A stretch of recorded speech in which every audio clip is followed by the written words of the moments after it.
Hey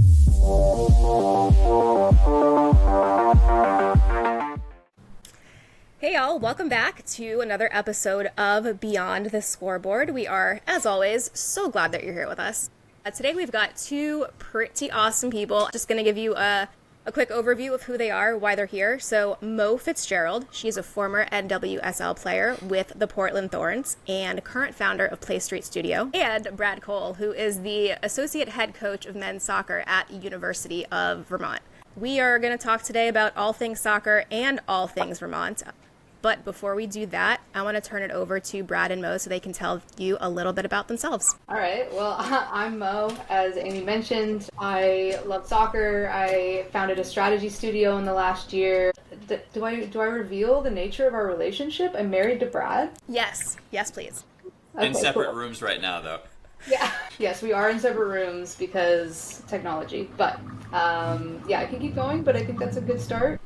Awesome. Thanks, Mo. Yeah, my name's Brad Cole. I'm the, as you said, associate head coach at the University of Vermont for the men's soccer team. I grew up in Vermont, played for the program here, and I've been a collegiate coach since like 2016, roughly. So you both have very, very deep connections to the sport of soccer, both playing perspectives, coaching perspectives, and I'm imagining you've seen, especially with the World Cup coming next year, kind of the explosion of soccer culture here in the U.S. More specifically, from everything that we've been hearing and seeing, it's also been such a huge part of Vermont's culture, of its civic conversation, of community building. How have you, in your individual experiences, sort of grown up with soccer and seen its influence change over the years? So I grew up in Portland, Oregon, which 20 years ago was not the sort of like soccer hotbed that we know of Portland today.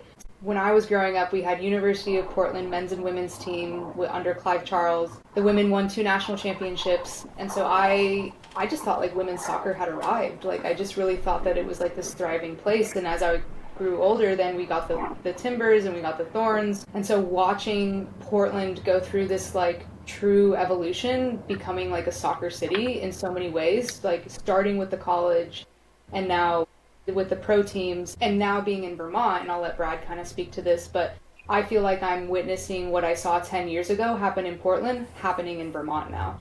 And across the United States in these sort of like smaller niche communities where maybe there isn't a pro team that is like everybody's rallying around. Like University of Vermont is the only Division I school in the state.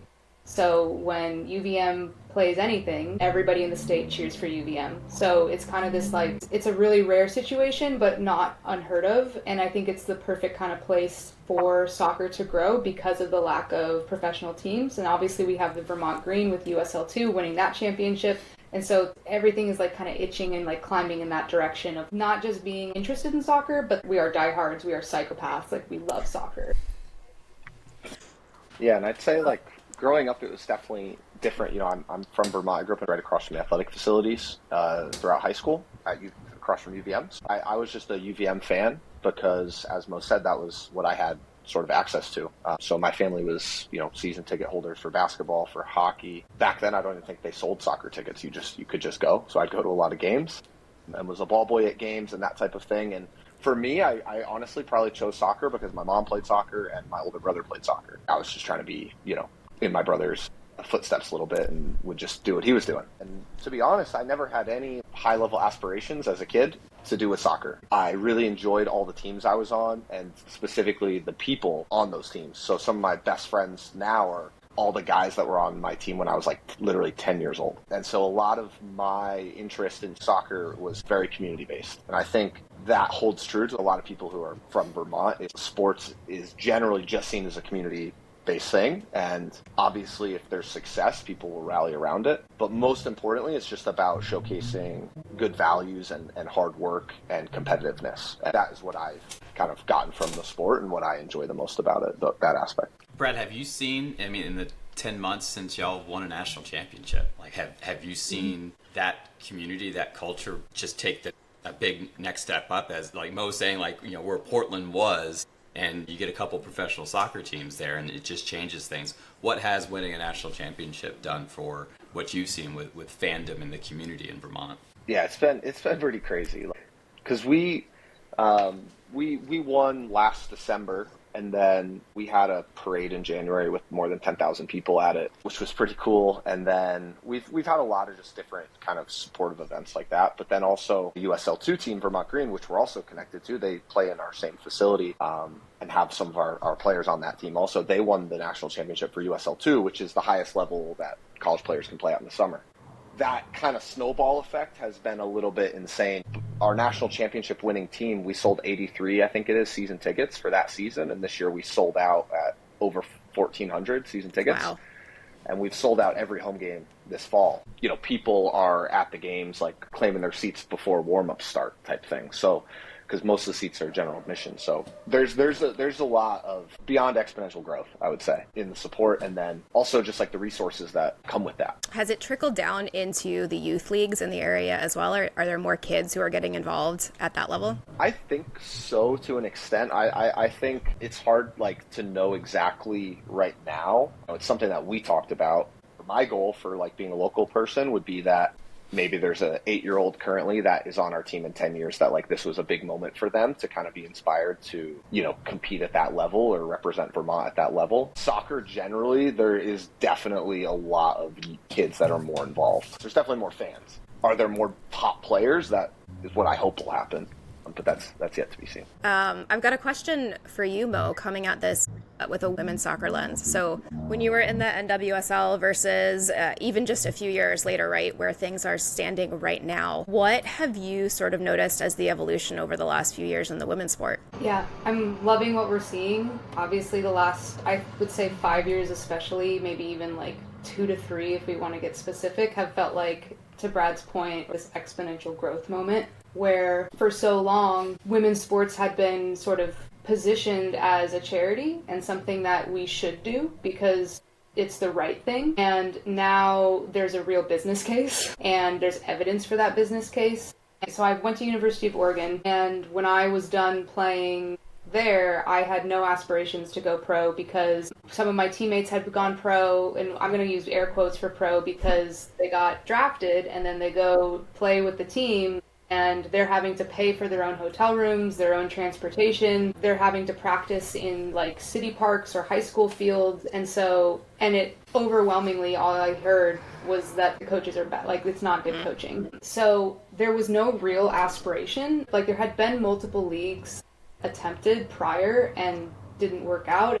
We just watched Alex Morgan talk with Alex Cooper on Call Her Daddy. And I didn't realize this. Alex Morgan's first NWSL contract was $6,000. Wow, that's insane. Right? And that's Alex Morgan. So when I was playing, I was under an amateur status, which meant I wasn't paid anything, and I didn't have to be paid anything. So I played and trained with the Thorns for 2 seasons. I did make about $200 back, which covered my tryout fees. It's like, the inequity isn't just financial. I think we all saw a couple years ago, we saw the huge shakeout of the NWSL and the abuse that was going on within the coaching and within the administration that was being covered up. We all in the women's soccer community, when this went public, we were all like, none of us were surprised. Like, we were like, this is how women's sports is. Like, we're not paid, and we're treated like second-class citizens, and you're being silenced when something is being, like, very wrongfully done to you. So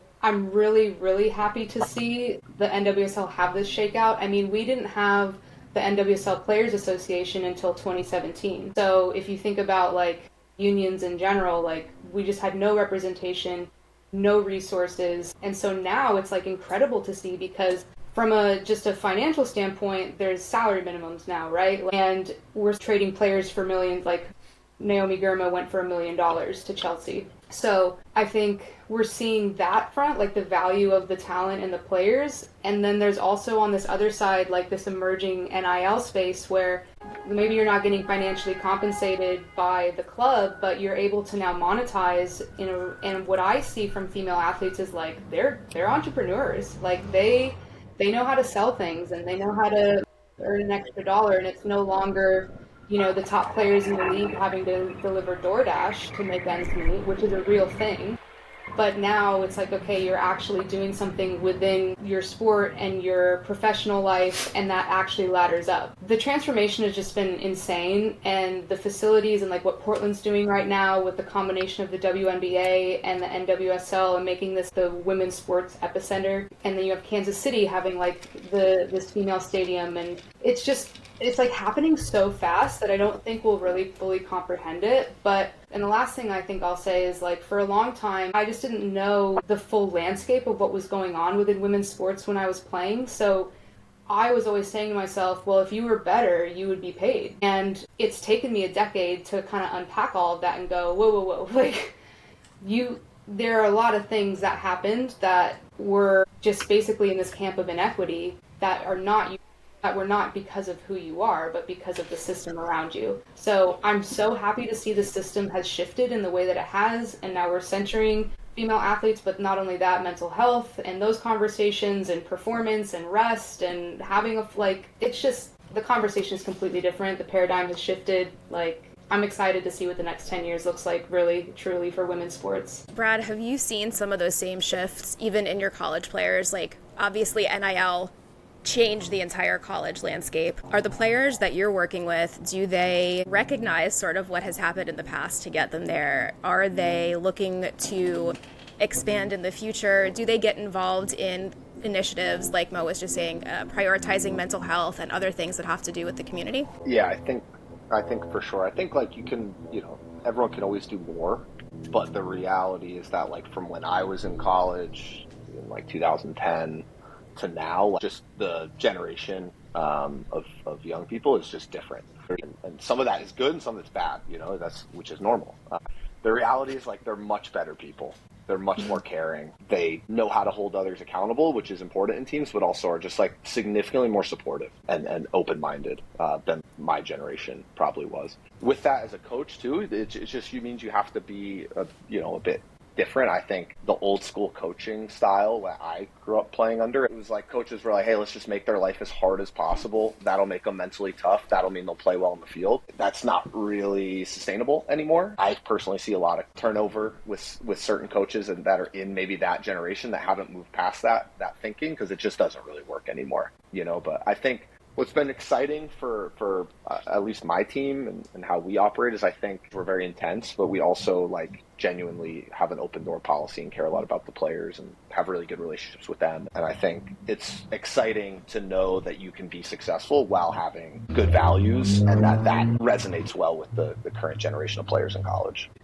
The point of culturally where Vermont is in the soccer universe right now, is that helping in your role, Brad, as in recruitment? I love, Mo, like that thought of like Portland being the center of where women's sports is right now, and it seems like Vermont's is like this burgeoning like hotbed of what's hot in soccer right now. Is that playing a role into your recruitment strategy, Brad, and how y'all go about looking for players? Yeah, I mean, it's having more of a high profile is definitely helpful. Higher rankings. We recruited all the players to our team saying we wanted to win the national championship, and we were genuine about that. And then obviously we accomplished it.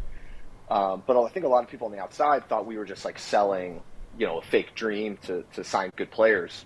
And now we kind of have like a case study that we've proven we can do that. So it's definitely been helpful. We have access to more high quality players than maybe we didn't before. Not to say they're necessarily better or worse. We just have a bigger pond that we can fish in, I guess you could say.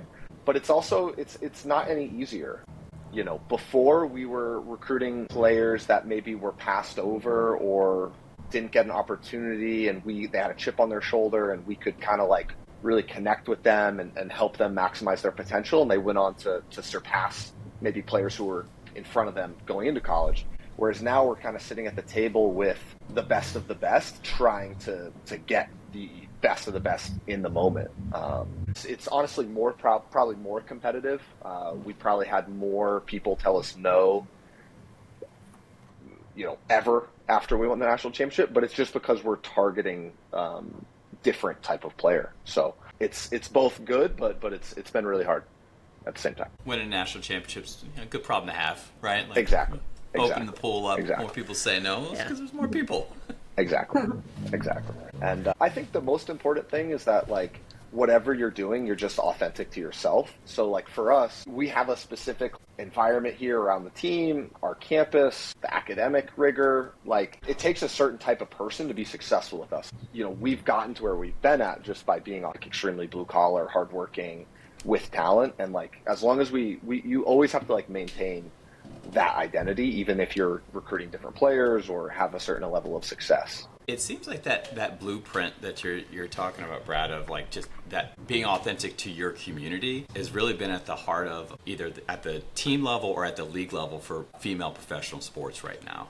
And really building fandom around the character of that city. I'd love to understand, like, from your experiences too, especially playing with the Thorns, like how much did the city's culture and that community dynamic play into just your day-to-day life? And I'll give you the example from my own life is my daughter's 9. She just started playing hockey, and this was she started playing because she went to Learn to Skate, and there was someone from Boston Fleet that was there, and she got out on the ice and skated with my daughter, and now my daughter's playing hockey. 6 a.m. ice calls, and I'm like, oh my god, like why did we discover hockey right now? But it was that moment, right, where she saw a woman playing. My daughter's always associated sports with schools, like she didn't really recognized yet that there was professionals, and then she saw this woman and this was her job, and so like it was such a rewarding like conversation to be able to have with with a 9-year-old that no, this is someone that you can be like. So and Amy and I, and just like everything that we're covering from the media side of things, like we're seeing this over and over again. It's like the playbook for women's sports, whether league or team. So I'd love to, like, how much did that play a part into like what you experienced early on? I mean, anytime I hear a story like that, I will literally tear up. Anytime women's sports, like I can't watch A League of Their Own and not cry. Like, for example, or the 99ers. There's no crying in baseball. There's no crying in baseball, right. And yet it's making me. I always feel, and I think this is universally true, the club's success is contingent upon its relationship to the community. There is no club if there is no community that supports it. It's just a team, and they're just kicking a ball around, and it might as well be Sunday afternoon, for the has-beens, which I've been. So what does that look like? I think women's sports is doing an incredible job at that, and always has been, because they don't have the resources to always like do a heavy media lift or something in that direction. But like, what do they have? They have the ability to build relationships with everyone. My situation was a bit unique. I came from Portland. I grew up there, so I already knew a lot of those community members. And I mean, if you know anything about the soccer community, not just in Portland, but it's small. So when I was playing, as I mentioned, I didn't make any money, so I was also teaching at the same time. And so I would have students come to the games, and afterward would come down to the field, and they would ask for my autograph. And I was just like, I can't even get you to put in homework. I'm not signing your autograph. Like, and you have detention now. Yeah, exactly. Like, but that was kind of a surreal feeling of feeling like a real role model in the community. I just felt like I showed up and I did my best, and seeing that had impact, and also like the dichotomy of it all, or the tension of it all, of being like, but I'm not real. I'm not a real professional athlete. I'm not paid, right? But then also being like, but I am to you, like. So there was a lot of that, but the community piece, and I think Vermont Green does like just an incredible job of this. And so Brad and I coached with Sam Mewis, the Vermont Green women's team, for a week-long exhibition this past June. I mean, Vermont Green, those guys did an incredible job of bringing in the community throughout the week. Like, we had Ben and Jerry's there giving us free ice cream. We had rescue puppies coming into practice. Like, there was just so many moments. We had a kickoff of the whole week where Sam and the women's game did a live broadcast, invited the team, invited the community. It was open. Anybody could come to do this live recording of what this week meant for the state and for women's soccer and to grow this. So there was just so many thoughtful touch points where the community was involved. We had Alana Mayer coming in. We had senators coming to the games. And that's the beauty about Vermont that I've noticed as an outsider. But when Vermont loves something, it champions it so much. Like Ben and Jerry's, Burton, when Vermonters care, it's like there's no stopping you. And like Brad talked about the parade that happened in January and 10,000 people showed up. Nothing like that had ever happened before. So the fact that soccer was able to like unite people, I mean, we all know the power of the game and that it has impact in politics and social dynamics. And when girls play sports, they become leaders. So like it has all of these ripple effects that we know are really beautiful. And now we get to see all of that being shared, but also done really, really respectfully and just like beautifully through Vermont Green's lens of being social justice advocates and also having really amazing design. So I think that they're evolving the way we think about sport and the impact that it can have and also how it shows up in the world. Yeah, I think we see all of that. Cody and I talk a lot about the impact that minor league teams have in communities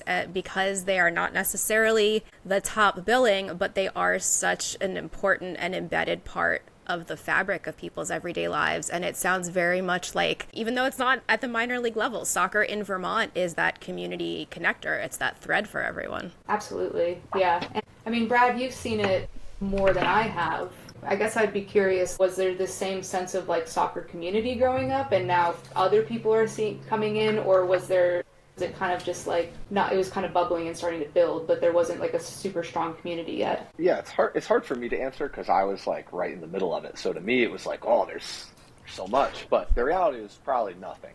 You know, I can remember in high school getting made fun of by the football team for playing soccer. And I'm sitting there thinking, and sorry if you went to my high school, but I'm sitting there thinking, I'm committed to play Division I soccer with two other kids on my team, both committed to play Division I soccer. And our football team probably had one player potentially play Division III within the state, and not a single other player on our football team was going to play beyond that. So I'm just sitting there like, I'm living in crazy world. Like, I'm actually good. I work hard at this. Like, you can make fun of me all you want, but like, what, you know. So that growing up, we had all those types of things. It was not a well-respected thing. And I remember, you know, I used to play for the Olympic development program for like 1 or 2 years. I didn't actually like it, so I stopped. But I remember when we would go, you know, all the states send their players to, you know, the ID camp where, you know, you kind of get mixed up and regional staff come in and they evaluate you, you know, kind of blind against the other players. And there's a few hundred kids there. And they're identifying the top, let's say, you know, 20 kids, I don't know, from that region, 40 kids, whatever it is. And I remember our coaches in Vermont were like, hey, like, don't bring anything that says Vermont on it to this camp, because you don't want to go on the field and have anyone know you're from Vermont, because like that means you're bad. So just don't wear green, nothing Vermont, like don't tell anyone, and that to me was just like, that's so dumb. I don't want to be a part of that. Like I like being from Vermont. That wasn't for me. But that gives you a sense of growing up, like the level of respect that we got. And for me, like a large part of my vision or like path of what I want moving forward, and I think we've accomplished it based on me being on this podcast, but is having people not think that when they hear Vermont soccer, that they're just like, that is literally the worst state for soccer in the country. Because that is how we were treated. I was like 18 years ago. So that then like, it's night and day different. And it's fun to be a part of that. And I hope that, again, like reaps rewards moving forward with the next generation of players, because, you know, it's harder and harder to be from Vermont and play for our team because of the level we're at, but hopefully the level we're at inspires them to get to our level, if that makes sense. But yeah, it's crazy different now. It's great. This is actually a great segue because I want to talk, Mo, about the shirt that you created. And share a little bit about Play Street also. I mean, if 18 years ago, Brad, you were being told not to wear a shirt identifying that you were from Vermont, and now literally, Mo, you are creating a shirt that says, I'm gonna curse, that says, fuck yeah, I'm from Vermont and we're a soccer state, and it's amazing. Like, that's a hell of a transformation. That's really exciting, and I hadn't actually thought about that till you just brought it full circle, Amy, and it got me a little emotional, I'm not gonna lie, but I think we've established that I get emotional about sport things. So, I mean, I showed up and Brad won a national championship. That's how it felt. Or, you know, the University of Vermont did. I also, as I've said, growing up in Oregon, it was a very similar experience to everything Brad just said. No one respected Oregon as a soccer state. It was bad. So, but seeing the transition and the transformation that Oregon and Portland had over the last 20 years, like, I feel like we have this opportunity now to make sure that this isn't just a moment and to really fuel this movement, because all of this is fragile. Like, we think that this is inevitable, and it's not. It takes people on the ground that are doing the work. And so after Vermont Green made it to the semifinal, I said to Brad, if they win, and they will, because no one's coming to Vermont and beating Vermont at home. The vibes are honestly too high. So the community's incredible. I said, I'm going to make a shirt that has 2 stars and it says Vermont is a soccer state on the back, because we'd been talking about Vermont as a soccer state sort of as like the mission of UVM men's soccer. If we achieve this, Vermont is a soccer state, like that's a win. And I felt like there was this, like, timing is everything and you have to capitalize on the timing. So I felt like, yeah, let's just make this unifying thing so we can celebrate the national championship for the UVM and for Vermont Green and just bring everybody with us. So one of my philosophies is, and this comes into Play Street, but you should build the sickest party and then bring everybody with you. Like, that's how I view pretty much any strategy, especially marketing. So I didn't set out to, again, for fame or anything, but I just felt like this was a message that needed to continue to be shared so that we could continue growing the sport, because I believe in it. I love the sport. It changed my life. And if we can continue to just fuel this movement and get people on board, then, like, that's a huge win. Like, that's a fuck yeah. But Play Street is a strategy studio at the intersection of art, sport, and culture. And it's built on the belief that when and if we play, we unlock our potential. So what does that look like? It's a lot of strategic planning, team building, and storytelling. I'm also a creativity coach, so I can coach groups through the creative process. And when I started this, I really was sort of wrestling with myself, being like, it was a bit of I don't know if I'm dating, like, this is a very millennial thing, but like Zac Efron in High School Musical was like, but I love basketball and I love the theater. Like, how do we marry both? And I found myself at the beginning of the year, and I was like, where do I see that there's energy, and where is there energy in the world that could actually move the needle on change? And so I felt like if we could center athletes, artists, and community organizers, then that would be our best bet for change. If we could truly support them in what they're doing, and that's how Play Street came about. So I'm obsessed with it. I am loving some of the clients that I get to work with, whether they're in sports tech, whether they're in arts education, or beyond that. To me, I just want to continue to grow art, sport, and culture at that intersection. There's so many good things that we can learn from those communities to bring back to other organizations, but then also to come back and fuel those sectors. So that's kind of the premise of Play Street. I can go into more detail, but I'll pause there. Amazing. Well, thank you guys. This has been such a fantastic conversation. Mo and Brad, tell our viewers where they can follow along with, of course, the University of Vermont, and also Mo, where they can check out Play Street. Yeah. So you can check out Play Street at playstreetstudio.com. You can find me on LinkedIn or on Instagram. On Instagram, I'm Momo Fitz with 2 Z's. And then you'll find links for, like, the t-shirt and also kids' books I wrote for the national championship win last year. These Cats Are Dogs, little kids' book. So I had to make a plug on that because I think it's important. So you'll find links to that. And yeah, you can stay up with all the happenings of myself and our team. My Instagram handle is at Coach Brad Cole, and then obviously you can follow our team at UVM Soccer. Amazing. Thank you both so much for being on today. I have a feeling we will be chatting again more in the future. But yeah, we covered so much ground today. So many good stories. So thank you again. Well, thank you guys. And look, the dogs are up now. We got the dog appearance. Oh boy. No, this is the Perfect lovely timing. Yeah, thank you both so much. Just really appreciate everything you're doing and the conversations you're having around sport. So thank you. It's been great. Absolutely. All right. We will talk Thanks for soon. having us. Thanks. All right. Thanks.